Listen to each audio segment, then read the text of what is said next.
Welcome po sa aking YouTube channel. Sa mga hindi pa po nagsusubscribe, please click the subscribe button po at huwag kalimutang i-click ang notification bell para ma-update po tayo sa mga new upload videos.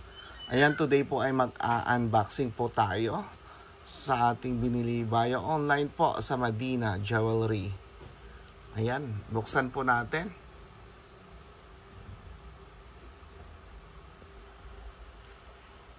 At yan na po, nabuksan natin ang isang plastic na.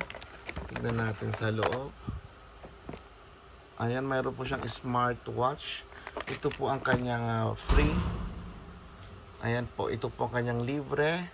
Isang smartwatch po. At ang laman, binili po. Andyan po ang ating Medina Jewelry Gold and Diamond. Ayan po.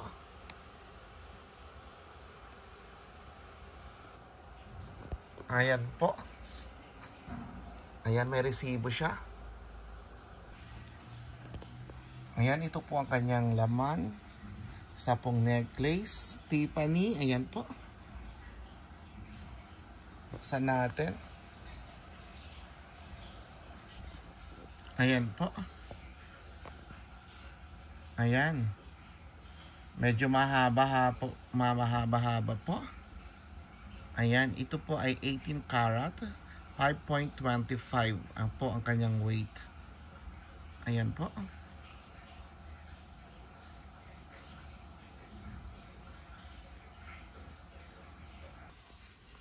Ayan po, at buksan natin ang ating pangalawang plastic.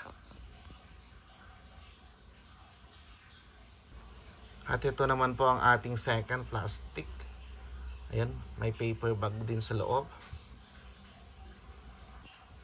Ayan, nabuksan ko na. Parehas din po. May previous din po siya. May previous na smartwatch. Ayan po ang kanyang previous. At nandito naman po ang kanyang laman. Buksan natin. At ito po ang kanyang laman. Isa na naman pong necklace. At ang kanyang kwan po ay isang caduceus. Ayan. Ayan po. Ito, isa na naman pong 18 karat gold with 4.49 po ang kanyang weight. Ayan. Ayan po. Ang masakit po ngayon sa pagbibili ng gold ay mayroon po siyang VAT na 15%. Yun po ang nagpapabigat po, yung VAT na 15%. Ayan.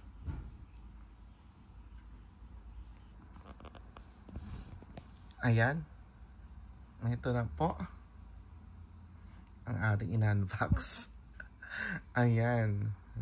Para sa kaalaman po ng lahat, hindi po sa akin ito. Ako lang yung nag-receive. Ayan po ang ating mga 18 karat golds. Ayan po.